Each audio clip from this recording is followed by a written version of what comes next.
नमस्कार, मैं रचना शर्मा चढ़ती कला टाइम टीवी देख रहे सभी दर्शकों का स्वागत करती हूं। आप देख रहे हैं हरियाणा न्यूज। बाल कल्याण परिषद, आरपीएफ, जीआरपी और एंटी ह्यूमन ट्रैफिकिंग की टीम की बड़ी कार्रवाई देखने को मिली, जिसमें टीमों ने संयुक्त रूप से बड़ी कार्रवाई करते हुए बिहार से आ रही एक ट्रेन में से 22 बच्चों समेत उनके बिहार से पंजाब के अलग अलग जगह ले जा रहे लोग भी टीम ने काबू किए। फिलहाल मामला मानव तस्करी और बाल मजदूरी से जुड़ा हुआ बताया जा रहा है। ट्रेन में से बरामद किए गए बच्चों की बाल कल्याण परिषद की टीम द्वारा काउंसलिंग की जा रही है। जिला यमुनानगर सदर थाना क्षेत्र के नहर के सभापुर पुल के पास एक अज्ञात व्यक्ति का शव पानी में तैरता हुआ मिला, जिसके बारे में राहगीरों ने 112 पर कॉल की और उसके तुरंत बाद 112 और यमुनानगर सदर थाना पुलिस मौके पर पहुंच गई और गोताखोरों की मदद से शव को पानी से बाहर निकलवाकर शिनाख्त के लिए शवगृह में रखवा दिया है। पानी से निकाले गए शव की हालत को देखते हुए लग रहा है कि यह लगभग 5 दिन पुरानी बॉडी है, जिसकी उम्र लगभग 30 से 35 साल के करीब लग रही है। फिलहाल पुलिस मामले की जांच में जुट चुकी है। पता चला था, सूचना मिली थी थाने में कि एक डेड बॉडी यहाँ पे अपना नहर में सभापुर गांव के आसपास डेड बॉडी पड़ी है।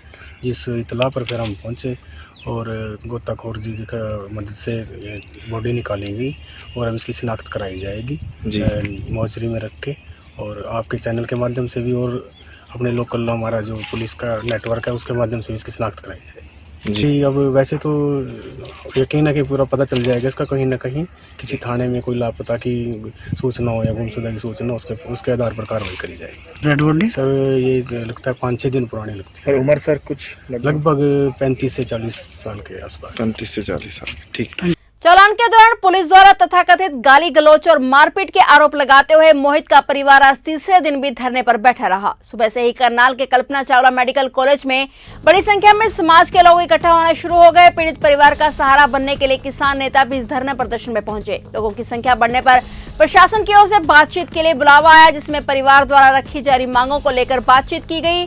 बातचीत में शामिल किसान नेताओं ने बताया कि प्रशासन ने मांगों को आंशिक तौर पर मान लिया है। मोहित के परिवार के सदस्यों के बयान के आधार पर पुलिस कर्मियों के खिलाफ आत्महत्या के लिए उकसाने का मामला दर्ज किया गया और इसी के साथ मृतक के छोटे भाई को शैक्षणिक योग्यता के हिसाब से डीसी रेट पर नौकरी देने की मांग भी मान ली गई है। इसी के साथ 25 लाख रुपए मुआवजे को लेकर डीसी ने कहा है कि मैं अपनी पावर अनुसार 1 लाख रुपए का मुआवजा तुरंत सेक्शन कर सकता हूं और बाकी के 24 लाख के लिए मुख्यमंत्री से बातचीत की जाएगी। और प्रशासन के साथ हुई वार्ता के बाद किसान नेता ने अंतिम फैसला घर वालों पर छोड़ दिया है। मृतक मोहित के परिजनों ने कहा है कि एसपी खुद मौके पर आकर हमें आश्वासन दे, इसके बाद ही अंतिम फैसला सुनाया जाएगा। ऐसा जी, परिवारों के साथ 3 किसान गए थे, जो उन्होंने हमें बात की, जो परिवार ने आगे रखी। उन्होंने कहा जी हमें एक सरकारी नौकरी चाहिए। उन्होंने डीसी रेट पे दे दी नौकरी उसके बड़े भाई को, और उन्होंने मांगा भी एक एफआईआर होनी चाहिए। एफआईआर लॉन्च होगी 306 और 34 की धारा के अनुसार। और तीसरी डिमांड थी भी 25 लाख रुपए दिया जाए। वो 25 लाख की बजाय उन्होंने कहा मैं 25 लाख की मेरे पास पावर नहीं है, मैं 1 लाख तो आज अभी सैंक्शन करता हूँ, 25 लाख का केस बना के सीएम साहब के पास भेजता हूँ। जो है मेरा वादा है भी 15 दिन के अंदर अंदर मैं ये दिला दूँगा। परिवार वाले संतुष्ट हैं इन मांगों से? अब परिवार वाले कर रहे हैं अपनी बात, जैसे होगा वो सामने रखेंगे अपनी बात। हम उनकी संतुष्टि में हमारी संतुष्टि है। सर, परिवार की तरफ से वहाँ कुछ बात कही गई, क्योंकि परिवार के सदस्य भी थे? परिवार ने ही बात रखी है, ये डिमांडें परिवार ने रखी हैं। परिवार ने अपने हालात दिखाए हैं, तो उसको ऊपर डीसी साहब ने एक कहा है, इनको आश्वासन दिया है भी मैं आपके साथ हूँ। अगर बाद में नहीं मानते तो आप फिर बैठ जाना, यहाँ मैं तो यही हूँ। टोहाना में जिला खाद्य एवं सुरक्षा विभाग की टीम द्वारा शहर के मिलन चौक स्थित भगवान दास पनीर वाला की दुकान में छापेमारी की गई और इस दौरान विभाग की टीम द्वारा दूध, दही व पनीर के सैंपल लिए गए, जिन्हें जांच के लिए लैब में भेजा जाएगा। इस दौरान अनेक दुकानदारों में हड़कंप मच गया तथा वे अपनी दुकानें बंद कर भूमिगत हो गए। जिला खाद्य सुरक्षा अधिकारी सुरेंद्र पुनिया ने बताया कि सरकार के निर्देशानुसार त्योहारों के सीजन में मिलावट ना हो, ऐसे लोगों पर शिकंजा कसने के लिए सैंपलिंग की जा रही है ताकि मिलावटखोरों पर शिकंजा कसा जा सके। उन्होंने बताया कि विभागीय कार्रवाई आगे भी जारी रहेगी ताकि त्योहारों में गड़बड़ी न हो। ऐसा है जी, फूड सेफ्टी एक्ट के तहत जो हमारा डिपार्टमेंट है उसमें जो FSSAI है उसके तहत जो एक्ट बना हुआ है फूड सेफ्टी एक्ट, उसमें प्रावधान है कि मिलावट 3 किस्म की होती है। मिस ब्रांडेड जो लेबलिंग के ऊपर कमी होती है, इसी तरह से जो शुद्धता अगर कम है, उसकी स्टैंडर्ड होता है हर खाने पीने की चीज़ का, अगर उसकी स्टैंडर्ड से कम वो चीज़ पाई जाती है तो उसको सब स्टैंडर्ड कहते हैं। लेकिन अगर खाने पीने में मिलावट ऐसी हो जिसमें कि खाने योग्य ना हो, मक्खी मच्छर मिलता है, कोई और फॉरेन पार्टिकल मिलता है या कोई सिंथेटिक चीज़ मिलती है डेयरी की प्रोडक्ट में, तो इन दैट केस जो है वो अनसेफ फूड की कैटेगरी में आता है और उस पे हैं जिसमें कि जेल के साथ साथ 5 लाख तक का जुर्माना है। जो सबस्टैंडर्ड आएगा उसमें 5 लाख का जुर्माना है, पेनल्टी है, उसको फाइनेंशियल लॉस किया जाएगा। जो हैं सिविल जज के तौर पे वो उनको पेनलाइज करेंगे। लेकिन जो अनसेफ है उसमें और भी आगे सख्त नियम बनाने जा रही है डिपार्टमेंट। तो उद्देश्य यही है कि मिलावटखोर अपनी मिलावट से बाज जाएं और जो साफ़ सुथरे तरीके से जो व्यापारी अपना काम कर रहे हैं और अपना काम करते हैं, साफ सफाई से काम करें। फरीदाबाद की स्टेट क्राइम की टीम ने 1 महीने से उत्तर प्रदेश के हापुड़ से लापता मंदबुद्धि युवती को उसके परिजनों से मिलाने में सफलता हासिल की है। स्टेट क्राइम के मुताबिक युवती को उसके पड़ोस में रहने वाली युवती नौकरी दिलाने के नाम पर बहला फुसलाकर गुरुग्राम लेकर आई थी और किसी अज्ञात को उसे बेच दिया था, लेकिन युवती उनके चंगुल से बचकर निकलने में कामयाब रही, जो गुरुग्राम में घूम रही थी, जिसे गुरुग्राम पुलिस ने फरीदाबाद के बंदवाड़ी आश्रम में भिजवा दिया और काफी तलाश के बाद युवती के परिजनों को खोजकर आज उसके परिजनों के हवाले कर दिया गया है। सपना नाम की महिला है, ये पिछले 1 महीने से हापुड़ जिले से लापता थी जी, और जिसको गुड़गामा पुलिस ने बंदवाड़ी आश्रम में छोड़ा हुआ था जी। तो आश्रम से हमारे पास कॉल आई कि हमारे पास एक लेडीज़ है जो अपना सिर्फ समाना करके गांव का नाम बताती है, बाकी और कुछ नहीं बताती। तो हमने जाकर के वहाँ विजिट किया, लेडीज़ की काउंसलिंग की, तो हमें पता चला समाना हमने नेट के जरिए हमने देखा कि कहाँ है, तो हमने सभी से संपर्क किया। तो हमने यूपी कंट्रोल रूम से अपना बुलंदशहर डिस्ट्रिक्ट का नंबर लिया, वहाँ से पता चला कि भाई गुवाहाटी थाने में लगता है ये, तो गुवाहाटी थाने में पता किया।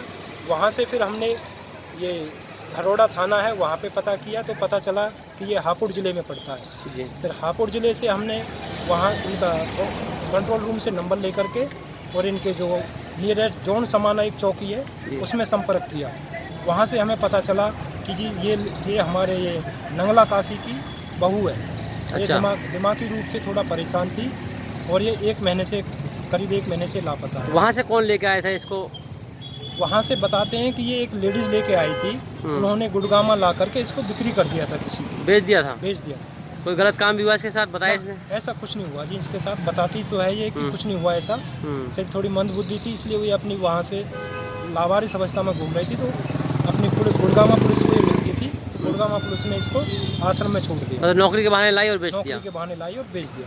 ठीक है। अब उसके बाद इनके परिवार से हमारा कल शाम को संपर्क हुआ, तो इनके परिवार वालों को हमने बुलाया, तो इसका जेठ और जेठानी और इसका फूफा और इसका एक भाई इनको लेने के लिए आया और आज ठीक ठाक कुशल पूर्वक इनके परिवार के हैंडओवर कर दिया।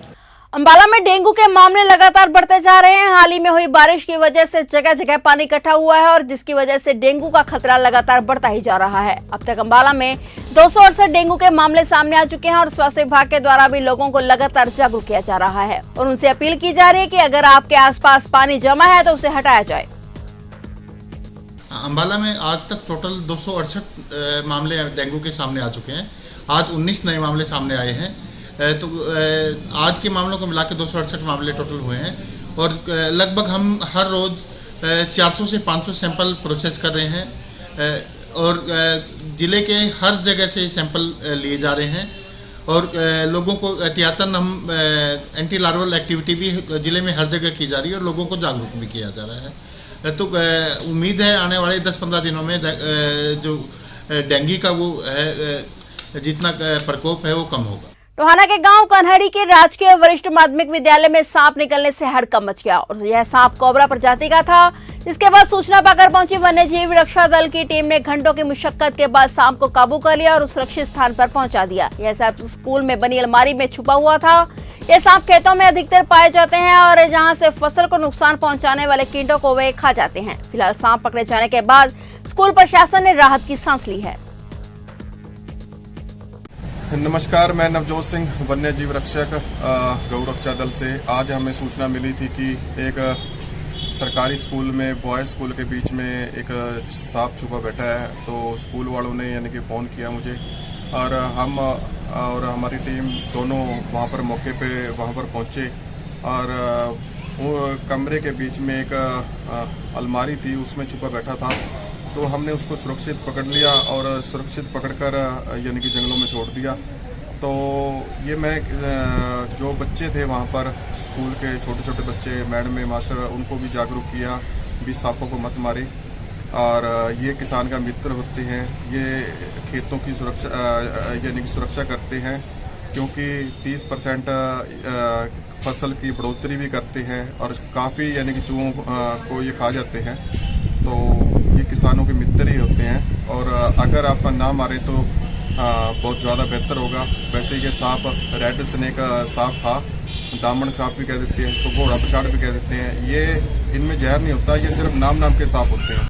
क्लैट के सिविल अस्पताल में आज रक्तदान शिविर का आयोजन किया गया। डॉक्टर प्रगति सिंह, डॉक्टर कुलदीप सिंह व पूजा कंसल और प्रमोद कंसल ने रिबन काटकर रक्तदान शिविर की शुरुआत की। इस दौरान डॉक्टर प्रगति सिंह ने कहा कि डेंगू बीमारी ने अपना भयंकर रूप ले लिया और इसी के चलते मरीजों को प्लेटलेट्स व ब्लड की जरूरत पड़ती है, इसलिए समय समय पर रक्तदान शिविर का आयोजन करना मानव का दायित्व बनता है।